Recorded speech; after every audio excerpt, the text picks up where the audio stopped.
الحمد لله الحمد لله وكفى وسلام على عباده الذين اصطفى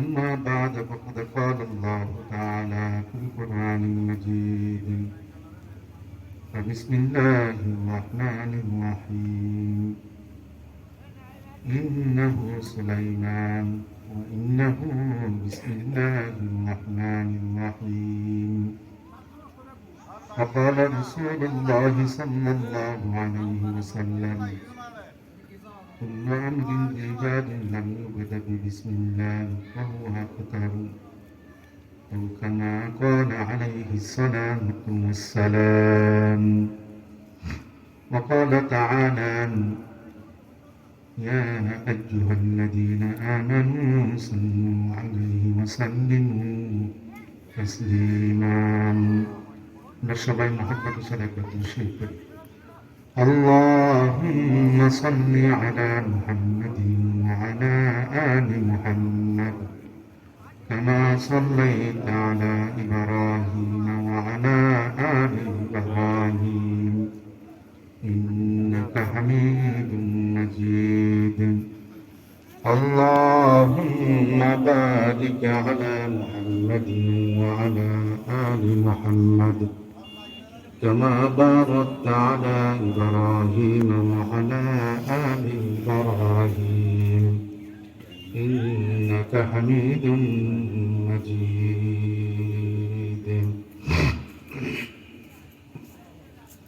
আল্লাহ সুবহানাহু ওয়া তাআলা অশেষ মেহেরবান যে আল্লাহ রব্বুল আলামিন আমাদের মতন গুনাহগার বান্দাকে আল্লাহ তাআলার হুকুম বিধান মাগরিবের নামাজ আদায় করার পর কিছুদিন এই কথাবার্তা বলার এবং শোনার সুযোগ দান করলেন, সেজন্য আমরা কলিমা শুকর আদায় করি আলহামদুলিল্লাহ। মাহফিলের মধ্যে আসলে প্রথমে নিজে অনেকগুলো ভুল ত্রুটি থাকলে শুদ্ধ করা যায়, আর কিছু না জানলে শিখা যায়। এগুলো হলো এক প্রকারের দরস, শিক্ষা দান। আমরা যারা মুসলমান ভাই পথেঘাটে আছি, অল্প সময় মাহফিলে বসি, কিছু আপনারা যেগুলো জানেন ওই বিষয়ের উপর কিছু আলোচনা করে শেষ করে দেব ইনশাআল্লাহ। আমরা অনেকে অনেক দোয়া জানি, কিন্তু দোয়া জানলে কি হবে, দোয়ার সাথে এই দোয়ার কি পাওয়ার এগুলো জানা দরকার। পাওয়ার গুলো জানলে আমল করতে সহজ হয়।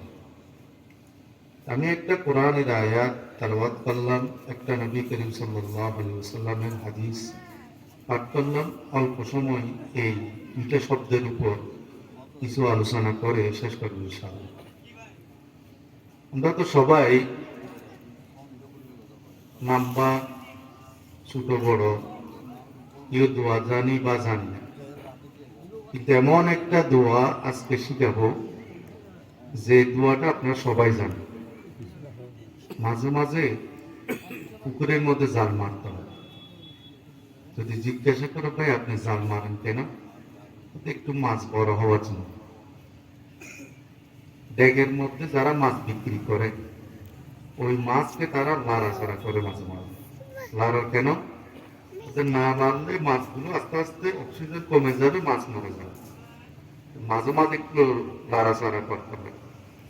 তদ্রুপ এই মাহফিল গুলো করে একটু আপনাদেরকে লাড়াচাড়া, যেন একটা দিনের সেরাক ইমানের সেরাকটা যেন বৃদ্ধি পারে। সেই জন্য মুরব্বীরা কষ্ট করে এই মাহফিলের আয়োজন করে, এবং আপনারা কিছু তার থেকে কিছু শিখতে পারেন এবং নিজের ইমানের সেরাকটা একটু পাওয়ার হয়। আজকে আমি বলবো, আমরা তো সবাই দোয়া জানি। এই দোয়াটা আমি বলবো যে দোয়াটা আপনারা জানেন। দোয়াটা হলো কোরআনের আয়াত, যেটার নাম বিসমিল্লাহির রহমানির রহিম। বিসমিল্লাহির রহমানির রহিম আপনারা সবাই জানেন, জানা না এরকম তো ব্যক্তি নেই।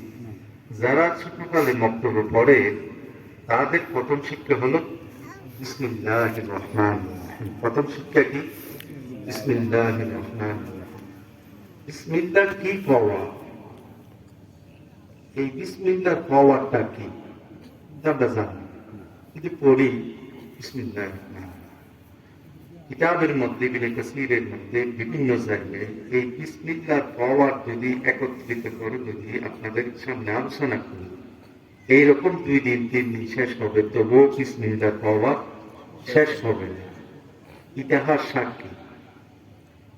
আজকে আমরা প্রথমে শুদ্ধ করি বিসমিল্লাহির রহমানির রহিম। বিসমিল্লাহির রহমানির রহিম এই শব্দটা আমরা ভালোভাবে শুদ্ধ করে মুখস্থ করে রাখবো। যে কোনো কাজের মধ্যে বিসমিল্লাহ ব্যবহার করবো। বিসমিল্লাহ অনেক কাজের মধ্যে পড়া ওয়াজিব। বিসমিল্লাহ অনেক কাজের মধ্যে পড়া ওয়াজিব। যদি বিসমিল্লাহ না পড়ে দামি জিনিস পর্যন্ত নষ্ট হয়ে যায়। যে রকম কুরবানি জন্তু, আমি 1 লক্ষ 2 লক্ষ টাকা দিয়ে কুরবানি জন্তু কিনলাম, কুরবানির জন্তু আমাকে কুরবানির দিন কি করতে হবে? কুরবানি দিতে হবে। আমি যদি ইচ্ছাকৃতভাবে যদি বিসমিল্লাহি আল্লাহু আকবার না বলে যদি জবাই করে, ওই জন্তুটা হওয়া হারাম হয়ে যায়। শুধু কি একটা শব্দের কারণে আপনার 1 লক্ষ 2 লক্ষ টাকা বরবাদ হয়ে যায়। কথা বোঝা?